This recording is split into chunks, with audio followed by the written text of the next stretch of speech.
परिमेय संख्या कहते हैं। समझ में आ गया। अब एक चीज और याद रखिए, ये तो आप कह सकते हैं कि मैम ये जो है कि परिमेय संख्या क्यों, क्योंकि ये p बाई q के रूप में। एक चीज और यहाँ पे ध्यान दीजिएगा, q की जगह 0 नहीं होना चाहिए। इसका मतलब होता है नॉट इक्वल टू। क्या होता है? यानी कि q की जगह पर क्या नहीं होना चाहिए? 0। यानी कि यहाँ पर कोई भी संख्या होगी तभी ये परिमेय संख्या होगी। लेकिन बटा के रूप में जब हम लिख रहे हैं और यहाँ पर हम क्या लिखते हैं? 0, तो वह हमारी परिमेय संख्या नहीं होगी। समझ में आया?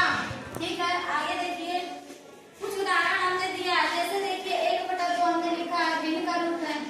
फिर हमने 3/4 लिखा है, ये भी भिन्न के रूप में लिखा है। इधर हमने -5/6 लिखा है, ये भी भिन्न के रूप में है। एक चीज इधर ध्यान दीजिए, हमने क्या लिखा है? 7। अब आप कहेंगे कि मैडम ये तो 7 जो है कि भिन्न के रूप में नहीं लिखा गया है, तो यह परिमेय संख्या कैसे हो सकती है? अब यहाँ देखिए इसका रीजन हमने लिखा है क्योंकि 7 को हम 7/1 लिख सकते हैं। बटा में कुछ भी नहीं होता है तो हम क्या मान लेते हैं? 1। समझ में आया? या तो आप 7 लिखिए या 7 क्या लिखिए? 1। दोनों संख्या बराबर है।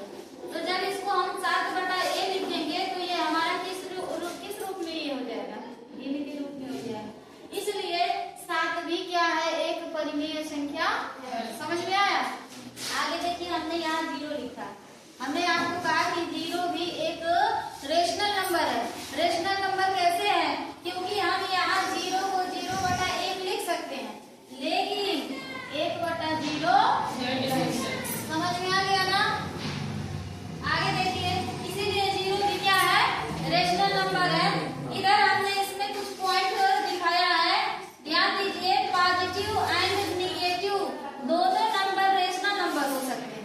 पॉजिटिव का मतलब होता है धनात्मक और निगेटिव का मतलब क्या होता है? ऋणात्मक। जैसे यहाँ पर ये क्या है? पॉजिटिव है और यहाँ पर एक संख्या क्या है? निगेटिव। तो यही हमने कहा है, अगर कोई भी संख्या भिन्न के रूप में पॉजिटिव होगी और निगेटिव होगी तो वो दोनों संख्याएं क्या होगी? रेशनल नंबर होगी। समझिए, इधर देखिए, ध्यान दीजिए। दूसरा पॉइंट देखिए, लिखा है हमने पूर्णांक। पूर्णांक में जैसे हमने उदाहरण लिया है, 2 लिया है और -3 लिखा है। ठीक है, ये भी क्या है? रेशनल संख्या है। ठीक है, तो पूर्णांक की जो संख्या होगी पॉजिटिव और निगेटिव, वो भी क्या होगा? रेशनल नंबर होगा। पॉइंट थर्ड देखिए, हमने लिखा है कि डेसिमल नंबर। डेसिमल नंबर में हमने उदाहरण लिया है 0.5। आवाज नहीं आनी चाहिए। डेसिमल नंबर में हमने उदाहरण में लिखा है 0.5, 0.25। ये भी क्या है? रेशनल नंबर है। अब 0.5 को कैसे रेशनल नंबर कहेंगे? ये भिन्न में है? नहीं, भिन्न में नहीं है, लेकिन इसको हम भिन्न में लिख सकते हैं। 0.5 है। अब इसको भिन्न में कैसे लिखें? बटा में करेंगे, 10 हटेगा तो नीचे क्या आएगा? 10 आएगा। फिर 5 से इसको डिवाइड करेंगे, नीचे क्या आएगा? 2 और ऊपर क्या आएगा? 1। बराबर में हमको क्या मिला? 1/2। तो हमने 0.5 को भिन्न में परिवर्तन कर दिया, तो इसलिए 0.5 भी क्या है? परिमेय संख्या है। तो अब ये अमल कहिएगा कि मैं यह भिन्न के रूप में नहीं लिखा गया है तो यह परिमेय संख्या नहीं है। यह नहीं लिखा गया है, लेकिन इसको हमको क्या करना है? भिन्न के रूप में कन्वर्ट कर देना है। समझ में आया? यहाँ एक और उदाहरण लिया है 0.25। 0.25 परिमेय संख्या है? कैसे है? देखिए 0.25 है, इसको हम लोग 1/4 के रूप में लिख सकते हैं। कैसे लिखेंगे?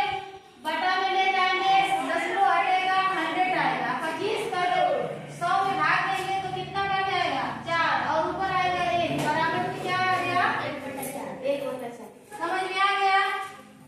इस तरह से हम जो है कि आज परिमेय संख्या के बारे में समझे हैं। फिर से एक ये कि परिमेय संख्या क्या होती है और कौन कौन सी ऐसी संख्या है जिसे हम परिमेय संख्या के रूप में लिख सकते हैं।